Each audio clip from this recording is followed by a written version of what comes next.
Hello everybody, Cole Dickinsoni here, and today we are doing our first book review. This is something I've been wanting to do for a little while now, and I'm really excited that I can actually do that. I've got a couple books lined up that I've been actually reading over the past couple of months, but we're going to start out with a fairly short one that I've actually just recently fully read through, even though I've had it for a little bit. But I plan on doing tons of books in the future, and let me know if this is something you even want to see on the channel. I mean, it's been a while since I've uploaded in general, but, let me know if you want to see any books in particular, if this is something that is even remotely interesting that you would want me to keep doing. If you don't, also let me know. Both aspects are equally as helpful. I'm wanting to do what is ever the most interesting on the channel. So without further ado, we're actually going to be looking at this book called Moistly Harmless, How to Appreciate Newts and Salamanders by Ethan Kocak. So this book is pretty interesting, and I actually got it because I really like the author and illustrator Ethan Kocak. I have been following the podcast that he's a part of, the Squamates podcast, which there will be a link to their YouTube channel. Actually, I'll probably put a link to their most of their socials in the description. I love them. I was a huge fan of them back when I was like in early high school. They went on a hiatus, and they actually recently have just restarted, or not restarted, kind of done a soft relaunch of the podcast, and I really enjoyed it, and I was happy to hear from them again. This was actually written by one of the co-hosts, as I already said, Ethan Kocak. Ethan Kocak is a cartoonist and an illustrator, and he also keeps and breeds lots of caudates, or newts and salamanders, along with a couple other little oddball creatures. I'll leave links to all of his stuff in the description, as well as a place where you can get this book, because I think you can only get this book from the publisher, which is Endangered Art Books, and they've been very nice. There was like some, not problems, but shipping was taking a little while. I reached out. They were very quick to clear up any concerns with shipping or anything. So again, both of them really, really great. With all of that out of the way, let's actually get into the actual book itself. So, this book is actually written, it's really interesting. It is written in that's like the worst page I could have shown you. It is written in this really fun, almost like comic book, graphic novel type, style. And it's really interesting because, you don't often see a whole lot of, natural history books that are necessarily written like this, and it's really interesting to get one that goes so in depth. It's really cool. For instance, you learn a lot of things that I love salamanders. I've been herping for them. I used to keep a salamander way back before this channel was started. I actually had a pet salamander. I'd love to work with them again. I really enjoyed keeping salamanders, or a salamander. I've obviously kept amphibians on the channel. I used to work with dart frogs, and I'm still an avid reptile keeper. So it's really interesting to learn new things that are especially out of my main realm. Some of the most interesting parts were actually learning about mythology is one of the first parts of the book. You learn about salamanders and myth and legend throughout some cultures throughout the world. One of my favorites was learning that in one country, I will put it right there, there is one country that actually uses them to make an alcohol. And apparently it's an aphrodisiac, which is really interesting. And I found myself actually having my phone right next to me while I was reading this book, and I would go on little tangents, and I would look up things throughout because I wouldn't know, and I'd look up and I'd learn more. So one really great thing about this book is it actually serves as almost a catalyst for learning about new things. They will introduce a topic, not go super in depth about it, and then it encourages you to do your own research, which I really like as someone who loves doing research and going down rabbit holes. I thought it was really interesting. And I did that a couple of times throughout my read of this book. It is a very nice, easy read. There's no really great thing is that there's no like giant words that you wouldn't be able to understand. Like the language is all very comprehensible and digestible, which I really like because I've read some books before where, they're throwing all the scientific language at you, which is really cool, but they don't necessarily explain it. And there are some, pretty interesting things and like fairly deeply rooted scientific things in here. Obviously, that's why, it's very in depth about newts and salamanders. But it's all written in such a very digestible way that even someone who had like never really taken time to learn about newts and salamanders would still be able to understand this super well. Me being someone who is actually studying the natural sciences learned something pretty interesting. So I'm gonna be honest, gonna be completely honest right here.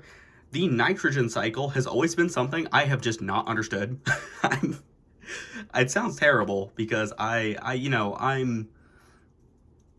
taken like 3 chemistry classes and I have never really understood the nitrogen cycle. But the first time I have ever understood the nitrogen cycle has been in this book, and it is talking about salamander poop, which, says something about the school system, but it also says something about Ethan Kocak's writing style and just how digestible it makes it. The caring for salamanders section is probably my favorite part of this book, just because it's written in such a fun way, and sometimes I don't know if I can find it, but yeah, there's like little jokes here and there, about impaction, just fun little things like that. There's just little jokes. And I love the little quips because it reminds you that this isn't only like it's not just a dry scientific article where, you're reading, but it's also like, it's fun. It almost feels like a conversation, which I really like as well. It keeps you engaged and it's just fun, There's like, I don't know, there's not much else to say about it. Well, at least there's only one major, like, not even really a complaint, but there's one thing that I will say is that at times it definitely does feel very busy. The main part I would say is during the natural history of salamanders.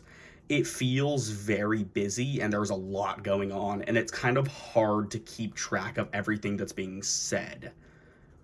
And I don't know, that could just be a me thing. And I know I was just praising how kind of jumbled and not necessarily formulaic it was, but during the natural history section, there were times when I was having to reread pages multiple times just because I was a bit confused, because there were so many topics getting kind of thrown at me at once. But other than that, that's not even really a complaint. That's kind of the writing style, very comic booky. And again, the natural history section was the only section that really felt like that to me. All the other sections, like the mythology, the observing salamanders in the wild, and the caring for salamanders in captivity, those were all completely digestible to me, and I had no problem reading them. Yeah, but that just about sums it up. I love the art style. I love the kind of goofy looking salamanders that are drawn throughout the book. The people are also goofily drawn as well. I really like this part in particular. It's talking about one specific run-in that Ethan Kocak had actually had with some spotted salamanders. That's Ambystoma maculatum. But I really like this part because he is describing how he had just gotten back from art school and he'd moved back in with his parents and life was just not going well. But I really like just like the splotches and the red and just how it's all kind of like creeping up, because as someone who's actually suffered from, clinical depression and things like that, it is very similar to how it feels, obviously. I don't know. I really like that this part really spoke to me, especially, the parts coming afterwards where he goes into nature to kind of help. Obviously, I did not have the same situation, but, it is still a fairly, it speaks to me. as well, which I really liked. This was one of my favorite parts of the entire book, was this panel right here. I really like it. But yeah, Moistly Harmless is such a good book. I would highly recommend it to anyone who's even mildly interested in newts or salamanders, because trust me, it will make you, super interested in newts and salamanders and all amphibians and reptiles for that matter. So yeah, go ahead and pick it up. It is super fun. And if you've ever been interested in getting into like amphibian keeping, this is a pretty good like beginner like kind of glance into how to keep some of them in captivity and just kind of learning about them, because there's not a whole lot of good care guides for a bunch of species of caudates like certain salamanders and newts. Axolotls have a lot, which this book does go into axolotl care, but it also goes into some more like newt specific care, which I've really struggled finding newt care guides online, especially for certain species. If anyone knows, I'm actually looking for Tylotriton, the emperor newts. I'm looking for care for them, and I'm looking everywhere and I'm not really finding a lot. So if anyone knows, just, drop them in the comments down below, because I would love to learn more about them, because it's a species I'm considering working with, actually, because of this book, which is really, really cool and kind of a testament to what this book stands for. And it's kind of getting people more into the amphibian hobby, which is really interesting. Also, side note, totally forgot to say this, there is a preface or a foreword, and it is written by Darren Naish, who is, the tetrapod guy, the tetrapod zoology. And he is very knowledgeable, so I think that, if he is saying good things about this, then it is probably going to be a very good book. So yes, I would highly recommend it. If I was going to rate it out of 5, I would probably give it a 4.5. I would give it a 4.5 out of 5. And the 4.5 is only because that one section was a little bit jumbled. The natural history section, I felt like it was a bit hard to follow at some points. Like there was just a lot going on. And the fact that it was a short read. It was very short. That's a good thing, because it's kind of digestible that way, but at the same time, I would have loved for it to be twice as long, because I just loved it so much. So I would give it a 4.5 out of 5. Super great book. I'll leave links to where to buy it. It's not very much. I think it's only about $30, which is completely reasonable. It's very well written. It's worth every penny. So yeah, go ahead. Go down there. Follow both the author and his podcast, and pick up this book. And while you're down there, you might as well subscribe to the channel if you aren't already, and leave a like, as well as a comment, telling me if you've read this book or any other books you'd want me to review. I have a couple that I am going to review next, but I would love future recommendations, because I always love to read more. And I don't know if you saw, but we actually have I've 3D printed this Hellbender. And he's sitting over here because he's a little salamander. He is related to this book. So he's been perched back there the whole time. But yeah, without further ado, Coleslaw Stick and Sonai, signing out.